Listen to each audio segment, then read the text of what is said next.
ఒక పొలిటికల్ యాంగిల్లో తీసుకొని 50-50 మీరు 50-50 ఎందుకు అడుగుతున్నారు? Why did you ask 68-32? What is the basis of 50-50? దయచేసి స్పీకర్ గారు వారు చెప్పే విషయాల్లో అంటే వారు అవాస్తవం అంటున్న విషయం కూడా అది they are not quoting correctly. It is not correct. చాలా చెప్పేటివి మీ అబద్ధాల్ని.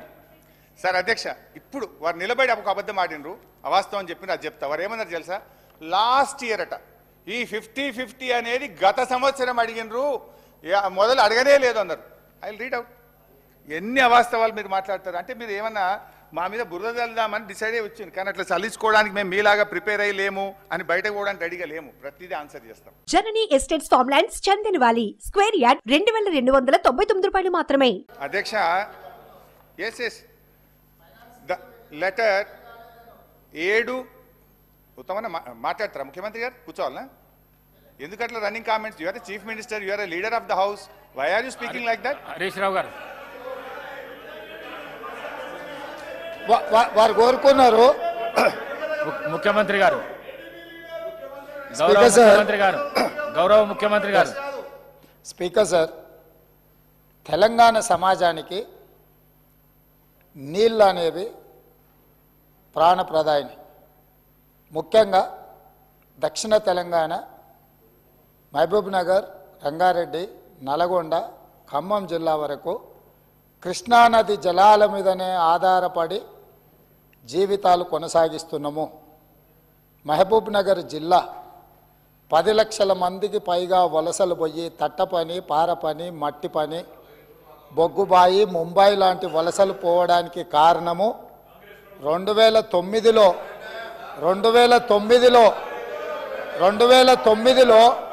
ఒక వ్యక్తి కరీంనగర్ జిల్లా ప్రజలు తరుముతే అక్కడి నుంచి పారిపోయి పాలమూరు జిల్లాకు వలస వస్తే అయ్యో పాపం వలస వచ్చిండని చెప్పి ఆదరించి ఎంపీగా గెలిపిస్తే పోయి అదే పత్తాటు పోయిండు. ఇవాళ అలాంటి జిల్లాకు సంబంధించి కృష్ణానది జలాల మీద చర్చ జరుగుతున్నప్పుడు ఆ మహానుభావుడు ఇక్కడికి రాకుండా ఫామ్ హౌస్లో దాచుకొని ఈరోజు తెలంగాణ సమాజాన్ని అవమానిస్తున్నాడు.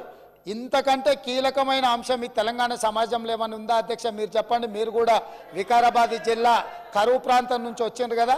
ఇంత కీలకమైన చర్చ జరుగుతున్నప్పుడు తెలంగాణ సమాజానికి వాస్తవాలు చెప్పాల్సిన, వినిపించాల్సిన అవసరం వచ్చినప్పుడు ఈ సభ మొత్తం మా సాగునీటి పారుదల శాఖ మంత్రి గారు ప్రాజెక్టులను కేంద్ర ప్రభుత్వానికి ఒప్పజెప్పేదే లేదు, కృష్ణానది జలాలలో పరివాహక ప్రాంతం ప్రకారం 68% వాటా నీళ్లు తెలంగాణకి ఇవ్వాలని ఒక ప్రత్యేక రెజల్యూషన్ మూవ్ చేసినప్పుడు హుందాగా ప్రధాన ప్రతిపక్ష నాయకుడు వచ్చి ఇక్కడ కూర్చొని ఈ తీర్మానానికి మద్దతు పలికి తెలంగాణ సమాజమంతా తెలంగాణ హక్కుల మీద, తెలంగాణ నీళ్ల మీద ఒకే మాట మీద నిలబడ్డమని ఆంధ్రప్రదేశ్ నుంచి కేంద్ర ప్రభుత్వం వరకు ఒక సందేశాన్ని పంపాల్సిన సందర్భంలో సభకు రాకుండా ఫామ్ హౌస్లో దాచుకొని ప్రజలని తప్పుదోవ పట్టించడానికి వారిని పంపించి వారు పచ్చి అబద్ధాలు మాట్లాడుతున్నారు.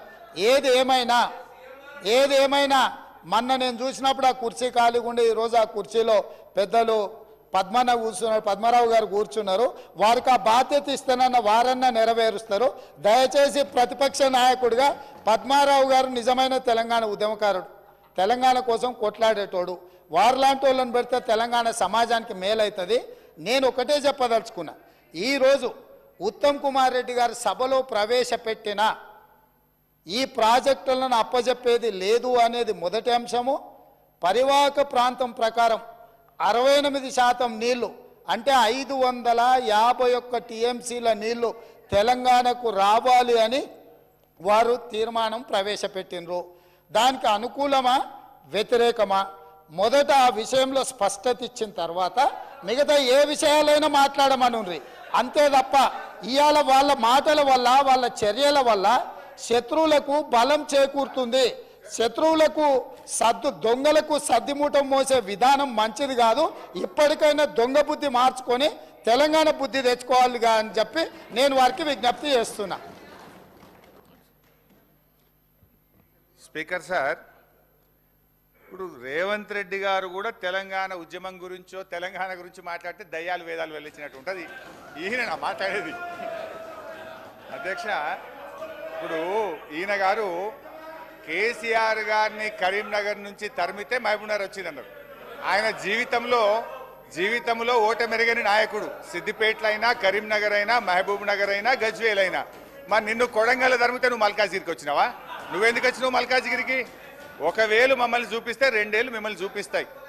అధ్యక్ష, ఇప్పుడు సబ్జెక్టు డైవర్ట్ అవుతుంది కానీ అదర్వైజ్ అంతకంటే ధీటుగా ఘాటుగా నేను సమాధానం చెప్పగలుగుతా అధ్యక్ష. But I don't want to deviate. Still I want to maintain restrain. అధ్యక్ష, ఈరోజు ఇప్పుడే ఉత్తమ్ కుమార్ రెడ్డి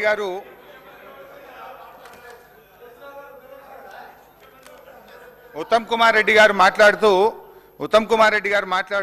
లాస్ట్ ఇయర్లోనే 50-50 రేషియో గురించి మాట్లాడడం ప్రారంభించారు అన్నారు. అది అవాస్తవం అధ్యక్ష. మీరు రాసిన దాంట్లో పెట్టినారు, డేటెడ్ 7 జూలై. స్పష్టంగా మొదలే చెప్పిన, మీరు బయటకు పోయి నువ్వు లేరు రేవంత్ రెడ్డి గారు, యూ వెంట్ అవుట్ సైడ్. 7/7/2018 రోజు Telangana chief secretary SK Joshi గారు అప్పటి కేంద్ర ప్రభుత్వానికి స్పష్టంగా ఒక లేఖ రాశారు. As KWDT did not specify the shares of Telangana AP in order and KWDT2 is dealing with the same, the share of Telangana and AP out of inflows received to Srisailam and NSP may be shared in the ratio of 50-50 pending the final settlement by the tribunal. Further, 50% inflows received at Srisailam shall be allowed to flow down till requirements of NSP are met. Speaker sir, that means farmer irrigation Harish Rao ఏమనుకుంటున్నారంటే తెలంగాణ ఏర్పడ్డ తర్వాత మేము కొన్నేళ్ల పాటు తక్కువ వాటా అడిగినామని చెప్పి వారే ఒప్పుకుంటున్నారు. రెండో పాయింట్, 50-50 ఏ రేషియో మీదండి? 50-50 ఎందుకు? మీరు ఒక 4-5 ఏళ్ళు 5-6 ఏళ్ళు 299 5-2 ఒప్పుకొని 50-50 ఎందుకు అడుగుతున్నారు? మీరు 68% ఎందుకు అడుగుతలేరు? తెలంగాణకి ద్రోహం చేసింది, తెలంగాణకి మోసం చేసింది మీరే సార్. పాపం ఇప్పుడు ఏమైపోయిందంటే ఉన్న వాస్తవాలు చెప్తే వాళ్ళకి మింగుడు పట్టలేదు. ఇప్పుడు 4 అవాస్తవాలు నేను స్పష్టంగా మీరు పెట్టిన బుక్ ఇది with records with proofs I have shown. ఇక అప్పచెప్పలేదు అంటున్నారు కదా, ఆ వాస్తవాలు కూడా చెప్తాయి. ఇక అప్పచెప్పలేదు అన్న వాస్తవాలు కూడా ఒకసారి మీ ద్వారా సభ దృష్టికి తీసుకొస్తా అధ్యక్ష. మేము అప్పచెప్పనే లేదన్నారు. అప్పచెప్పింది కనుకనే ఇప్పుడు అర్జెంటుగా నల్లగొండ మీటింగ్ ఉందని ఇలా తీర్మానం పెట్టిండ్రు.